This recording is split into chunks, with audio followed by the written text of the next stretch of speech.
Kemudian yang ketiga, pemerintah daerah mengalokasikan anggaran belanja dalam APBD untuk kebutuhan pelaksanaan anggaran P3K paruh waktu. Halo, salam satu data. Malam ini Mimin kembali akan memberikan informasi terkait P3K paruh waktu. Nah, ini adalah tindak lanjut dari video Mimin yang kemarin ya. Jadi kalau kemarin Mimin sudah membahas terkait mekanisme P3K paruh waktu ya. Siapa saja yang termasuk kategori P3K paruh waktu. Nah, ini tertuang di Kemenpan nomor 16 tahun 2025 ya. Nah, kemudian seiringan dengan itu juga terdapat edaran dari teman-teman Kemendagri ya. Nah, surat ini tertanggal 16 Januari kemarin ya. Ditujukan kepada PPK ya, Pejabat Pembina Kepegawaian, dengan hal atau perihalnya adalah penganggaran gaji bagi pegawai pemerintah dengan perjanjian kerja P3K paruh waktu ya, serta dasar pemutahiran klasifikasi, kodifikasi, dan nomenklatur. Nah, ini adalah edaran terkait bagaimana nasib teman-teman P3K yang masuk kategori paruh waktu ya. Sekadar informasi menyambung video Mimin yang kemarin, yang termasuk kategori P3K paruh waktu itu adalah teman-teman yang terdata di pangkalan database BKN ya, yang tahun 2022 kemarin, yang tidak mendapatkan formasi di tahun ini ya.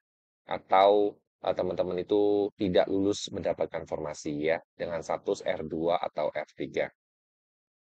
Nah, Mimin akan bacakan ya, sehubungan dengan pelaksanaan Undang-Undang Nomor 20 Tahun 2023 tentang aparatur sipil negara dan keputusan Menteri Pemberdayaan Aparatur Negara dan Reformasi Birokrasi Nomor 11 Tahun 2025, ya ini tindak lanjut yang kemarin, tentang pegawai pemerintah dengan perjanjian kerja paruh waktu, dengan hormat disampaikan hal-hal sebagai berikut.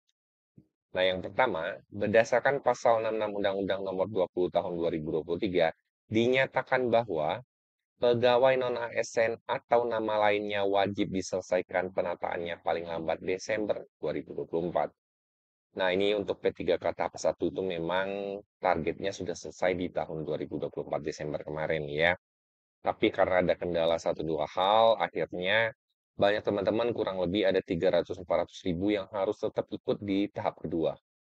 Dan bahkan tahap kedua ini diperpanjang sampai dengan tanggal 20 Januari 2025. Dan sejak undang-undang tersebut mulai berlaku gitu ya. Jadi memang teman-teman itu yang bekerja di instansi pemerintah di tahun ini harusnya memang masih tersisa itu cuma dua kategori ya. Nah, sama-sama ASN yaitu PNS dan P3K. Jadi tidak kenal lagi istilah teman-teman yang namanya honorer ya. Instansi pemerintah daerah, Pemda dilarang mengangkat pegawai non-ASN ya. Jadi tidak boleh mengangkat non-ASN lagi atau nama lainnya selain pegawai ASN. Jadi nggak boleh ngangkat honorer lagi tentunya ya. Oleh karena itu, dalam rangka penataan pegawai non-ASN, pemerintah daerah harus menyelesaikan pengangkatan pegawai non-ASN ya, yang terdaftar dalam pangkalan database BKN ya.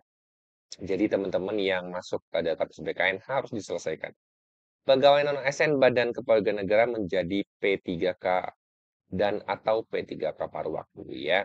Jadi yang terdata di database pegawai non-ASN BKN itu minimal harus berstatus P3K atau paruh waktu ya.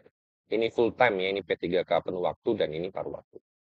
Apabila ya masih mengangkat lagi pegawai non-ASN, maka akan diberikan sanksi sesuai dengan peraturan perundang-undangan. Selanjutnya untuk batas waktu tidak boleh mengangkat lagi pegawai non-ASN adalah sejak berlakunya Undang-Undang Nomor 20 Tahun 2023. Jadi memang dari teman-teman PPK itu tidak boleh mengangkat honor lagi karena memang harus diselesaikan. Kalau diangkat terus muncul honorer baru ya tidak akan pernah selesai ya. Kemudian poin kedua ya, pengaturan penganggaran gaji bagi pegawai pemerintah perjanjian kerja ya, paruh waktu dilaksanakan berdasarkan diktum pertama ya, diktum ketiga, diktum ke-19, dan diktum ke-20 ya, Kemenpan RB nomor 16 tahun 2025 tentang P3K paruh waktu.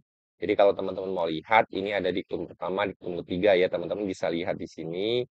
Nanti teman-teman akan ketemukan ini ya, diktum pertama, kemudian diktum ketiga gitu ya. Teman-teman bisa lihat. Ini sudah Mimin bahas di video yang kemarin ya. Kemudian yang ketiga, pemerintah daerah mengalokasikan anggaran belanja dalam APBD untuk kebutuhan pelaksanaan anggaran P3K paruh waktu dengan menggunakan klasifikasi, kodifikasi, dan nomenklatur perencanaan pembangunan dan keuangan daerah sebagai berikut. Jadi untuk anggaran di daerah nanti ini kodenya ya, kode yang bisa dipakai yaitu untuk belanja jasa pegawai pemerintah dengan perjanjian kerja P3K paruh waktu pada jabatan guru ya.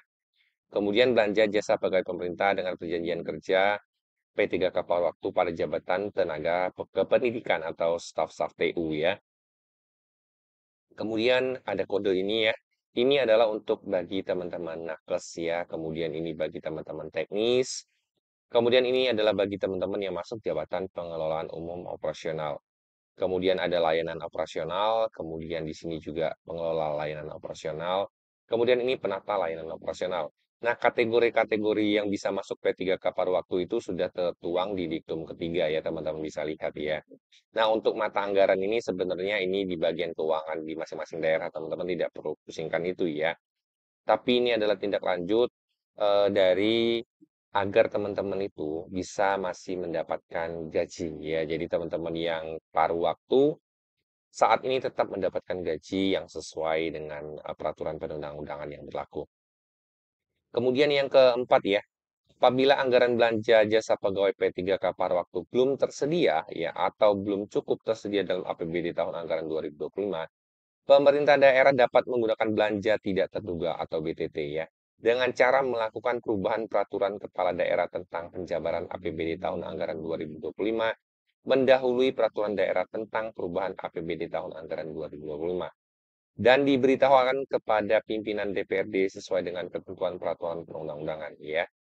Jika BTT, ya ini adalah belanja tidak terduga, tidak mencukupi agar menggunakan dana dari hasil penjadwalan ulang capaian program dan kegiatan lainnya serta pengeluaran pembiayaan dalam tahun anggaran berjalan dan atau memanfaatkan kas yang tersedia.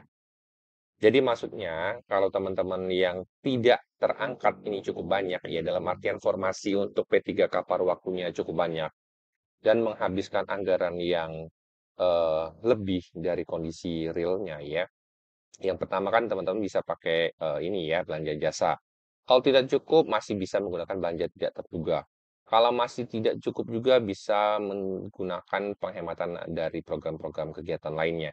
Kalau tidak cukup juga bisa menggunakan dana kas ya jika tersedia. Ya, jadi ini adalah edaran dari Kemendagri ya untuk PPK ya, ini untuk gubernur dan wali kota terkait penganggarannya ya.